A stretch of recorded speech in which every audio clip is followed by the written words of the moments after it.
Calendar का सवाल सीख लीजिए। प्रश्न है, वर्ष 2020 में कुल कितनी बार बुधवार आएगा? आप पढ़े हो सर, दो तरह का वर्ष है, leap year, normal year. Sir चाहे नॉर्मल ईयर का हो या लीप ईयर का हो, कोई भी दिन मैक्सिमम 53 बार ही आ सकता है और मिनिमम 52 बार तो आएगा।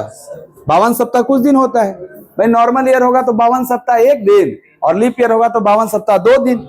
तो क्या किसी भी दिन के आने का मैक्सिमम 53 हो सकता है और मिनिमम? तो ये जो फर्जी ऑप्शन 51 और 54 है मेरे काम का है, इसलिए मेरा आंसर या तो 52 होगा या 53, ये डिसाइड करना है आपको। ये मैं बताया था कि आप अगर ये पता कर लो कि जो 2020 है वो किस दिन से शुरू हुआ था, तो अपने आप आपको पता चल जाएगा। सुनो ध्यान से, सर कोई वर्ष किस दिन से शुरू है ये पता करने के लिए हम ऑड डेज निकालते हैं। 2020 का ऑड डेज बता देना है आपको। 2020 का ऑड डेज होगा 2000 प्लस 20। सर ये 20 वर्ष है, इसके बीच में लीप ईयर जोड़ना पड़ेगा। 4 से 5 बार में जाएगा, 5 जुड़ जाएगा, यानी इनका ऑड डेज 2000 का 0, 7 से भाग देंगे तो 6 और ये 5, 6 5 11 प्लस 0 11, 11 का मतलब 4 ना। यानी सर ये पता चल गया कि ये वर्ष 4 ऑड डेज पे खत्म होगा, क्योंकि हमने पूरा 2020 तक का निकाल दिया। तो क्या ये वर्ष थर्सडे को खत्म हो रहा है? थर्सडे को खत्म हो रहा है। अच्छा ये बताइए कैसा ईयर है? Leap year. और जो लीप ईयर होता है वो जिस दिन शुरू होता है उसके अगले दिन ना खत्म होता है। अगर ये थर्सडे को खत्म हुआ तो क्या यह 2020 बुधवार से शुरू हुआ होगा? बुधवार से शुरू हुआ होगा। अब बताओ जिस दिन से शुरू होगा क्या वो दिन 52 बार आएगा कि 53 बार? सर 52 सप्ताह की वजह से तो 52 बार होवे करेगा, अगला सप्ताह भी तो बुधवार से शुरू होगा, इसीलिए जो बुधवार आएगा वो 52 बार नहीं, कितनी बार आएगा? 53। कहाँ टाइम लगेगा? नहीं टाइम लगेगा। आप लास्ट डे निकाल लो, लास्ट डे है ना ये, लास्ट डे के माध्यम से फर्स्ट डे भी निकल जाता है। अगर नॉर्मल रहता तो सेम रहता। नॉर्मल ईयर जिस दिन शुरू होता है उसी दिन खत्म होता है, लेकिन लीप ईयर सर जिस दिन शुरू होता है उसके अगले दिन खत्म होता है। तो खत्म तो हुआ थर्सडे को, इसका मतलब शुरू कब हुआ होगा? बुधवार। तो क्या बुधवार आपको 52 सप्ताह में 52 बार और अगला सप्ताह जो शुरू होगा वो बुधवार से ना शुरू होगा, इसीलिए कई बार? 53 बार। क्लियर? हम क्या निकालने जा रहे हैं? Last day and first day of any century year, किसी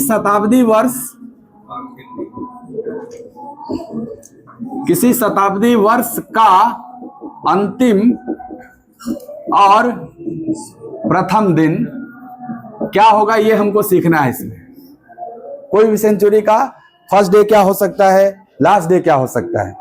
एक बात बताओ, सेंचुरी पे हम काम करवाए थे ऑड डेज का ना, कि 100 वर्ष का ऑड डेज, गुड, 100 वर्ष का ऑड डेज, 200 वर्ष का सर ऑड डेज 300 वर्ष का ऑड डेज, क्या बात है, और 400 वर्ष का, बहुत अच्छा।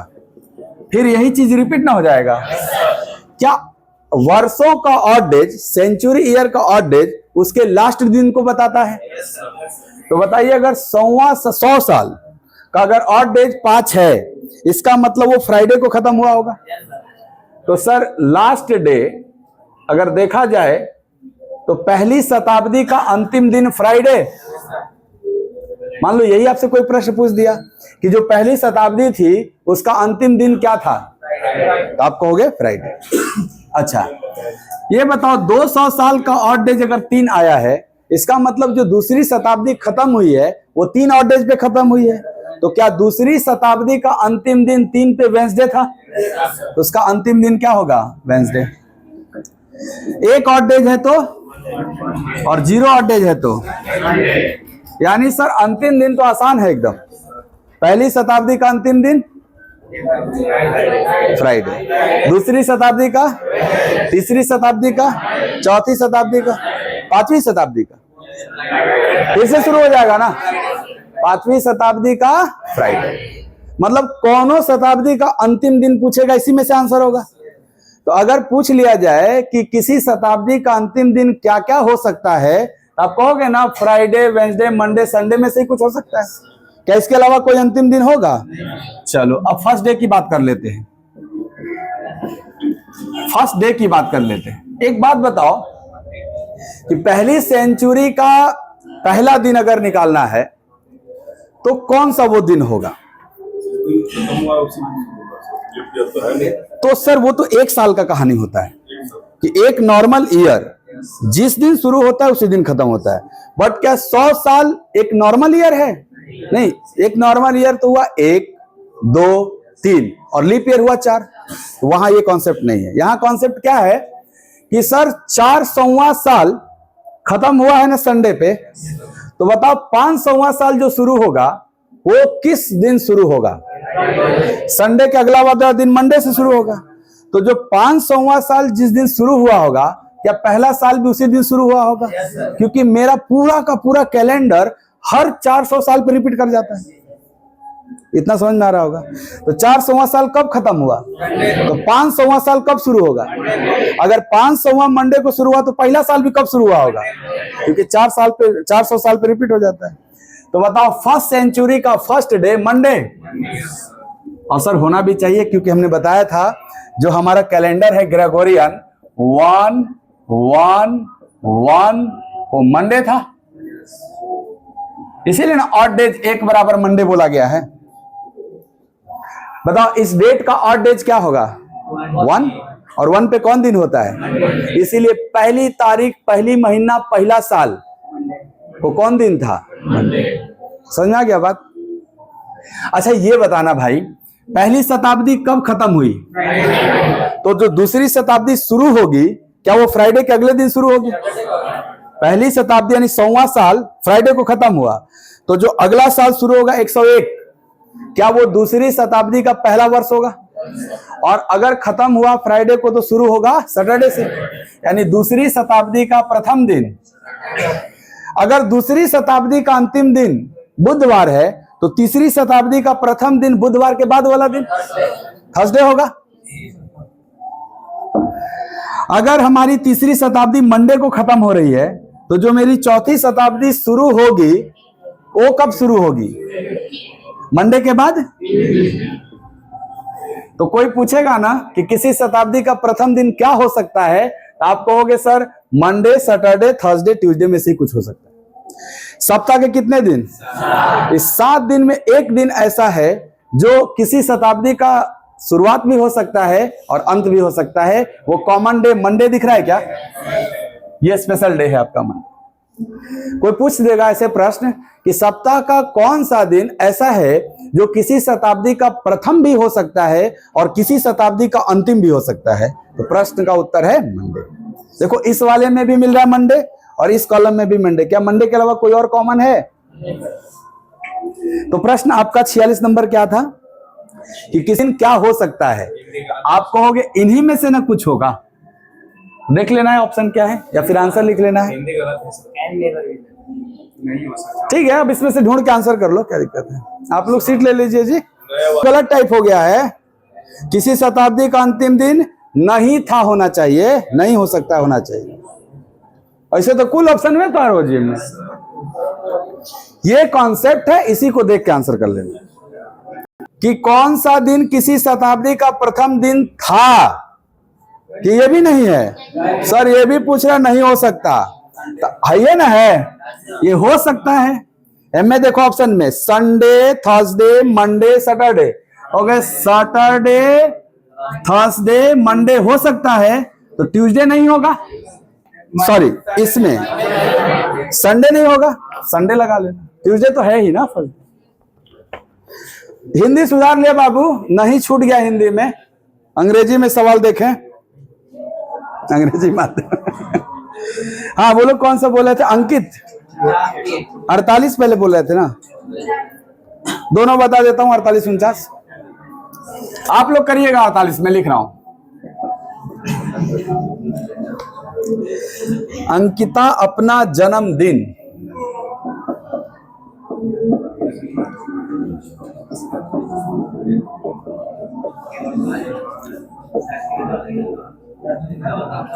6 मार्च 2004 रविवार मनाती है।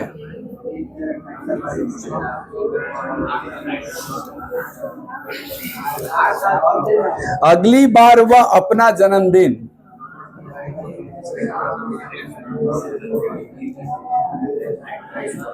अगली बार वह अपना जन्मदिन पुनः रविवार को फिर से कब मनाएगी?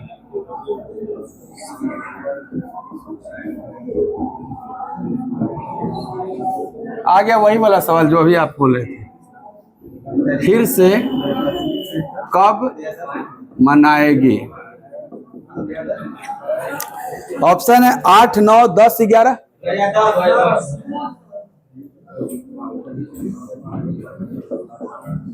8, 9, 10, 11। ये आप कैलेंडर है? नहीं सर, कैलेंडर का रिपीटेशन का मतलब होता है पूरी कैलेंडर रिपीट कर जाए। ये तो मात्र एक डेट को रिपीट करवाना है, और एक डेट का रिपीटेशन तो कभी भी हो सकता है सर। ऐसा जरूरी नहीं कि नॉर्मल ईयर के एक डेट का रिपीटेशन नॉर्मल ईयर में हो सकता है, लीप ईयर में हो जाए वो।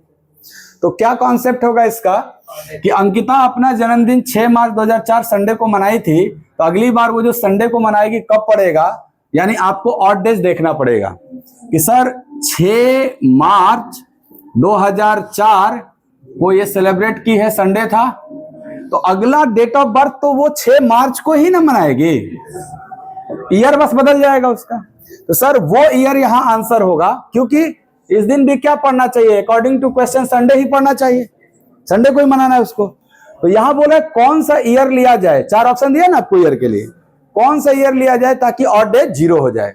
आप कहोगे सर अगर हम 2008 की बात करते हैं यहाँ पे, तो अंतर तो 4 साल होगा, और इन दोनों के बीच में जो लीप ईयर आएगा वो 1 आएगा, तो 4 और 1 5 से 0 ऑड डेज नहीं होगा, यानी वो वर्ष आंसर होगा जिसपे लेने पे ऑड डेज क्या आना चाहिए, 0। आइए 9 लेते हैं, अगर यहाँ 9 लेंगे अंतर 5 साल, और 2004 से 2009 के बीच में 1 लीप ईयर, तो 5 1 6 6 पे तो ऑड डेज 0 नहीं होगा। क्या अगला 10 हमारा आंसर हो जाएगा? देख लो कैसे, 2004 और 6 का 2010 और 4 का अंतर 6 साल। ये बताओ इन दोनों डेट के बीच में कब लीप ईयर आएगा? आप कहोगे मात्र एगो 2008 वाला ना, और 6 1 7 का ऑड डेज 0 होता है, तो जब 0 ऑड डेज होगा तो डे सेम रहेगा, इसीलिए हमारा आंसर क्या है 2010।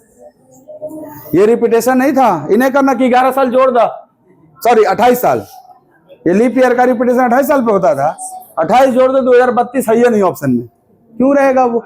इन्होंने पूरा कैलेंडर नहीं पूछा है रिपीटेशन का, इन्होंने एक डेट को रिपीट करवाया, तो जिसका ऑड डे 0 होगा वही आपका ईयर होगा। समझते हैं? कह रहे कपिल कृष्णा से 365 दिन बड़ा है, 365 दिन का ऑड डेज 1 होगा, यानी वो मेरे लिए 1 ऑड डेज का काम कर रहा है। जबकि सुदेश कपिल से 60 सप्ताह बड़ा है, 60 सप्ताह का 0 ऑड डेज होगा। सर सप्ताह में 7 दिन होता है, और 60 गुणे 7 को डिवाइड करेंगे तो 0 ना आ जाएगा रिमाइंडर, तो कईयों सप्ताह का ऑड डेज क्या होता है 0। अब कह रहा है कि सुदेश का जन्म अगर रविवार को हुआ, सुदेश का दिया हुआ है, सुदेश का संडे को जन्म हुआ है, तो हमको बताना है कृष्णा का कब हुआ होगा, यही प्रश्न है। एक बात बताओ, कपिल कृष्णा से बड़ा है ना 1 ऑड डेज, अगर जो बड़ा होता है वो पहले जन्म लेता है और जो छोटा होता है वो बाद में, तो क्या कपिल अगर कृष्णा से 1 दिन बड़ा है तो कपिल कृष्णा के 1 दिन पहले जन्मा होगा, यानी सर कपिल जो है ना वो कृष्णा से 1 दिन पहले जन्मेगा। चलो ठीक है, और यहां रिलेशन देखो, सुदेश कपिल से 0 ऑड डेज का गैप रखता है, इसका मतलब सुदेश और कपिल का जन्म 1 के दिन हुआ होगा, सुदेश और कपिल का 1 ही दिन हुआ होगा। सुदेश का किस दिन हुआ था? तो कपिल का भी। और क्या कपिल बड़ा था? अगर कपिल बड़ा था तो पहले जन्मा होगा, तो 1 के दिन ना बड़ा था, तो 1 दिन पहले अगर संडे था तो उसके बाद का दिन क्या है? तो क्या कृष्णा मंडे को जन्मा था? तो मंडे आपका करेक्ट आंसर होगा, ऑप्शन नंबर ए, और कुछ नहीं करना है इसमें। 365 देखे घबराना नहीं है, एक का काम करेगा बस। अब तुमको लगेगा कि बड़ा है तो +1 करिए, अरे सर वो पहले ना जन्मा है, +1 करिएगा तो उल्टा पुल्टा न हो जाएगा। यहाँ लॉजिक थोड़ा सा समझना था। बड़ा का मतलब क्या, पहले जन्मा। अब पहले जन्मा तो संडे को जन्मा, ओकर एक दिन बाद जन्मेगा वो, तो संडे के बाद किस दिन जन्मेगा, इसीलिए आंसर क्या होगा कृष्णा का।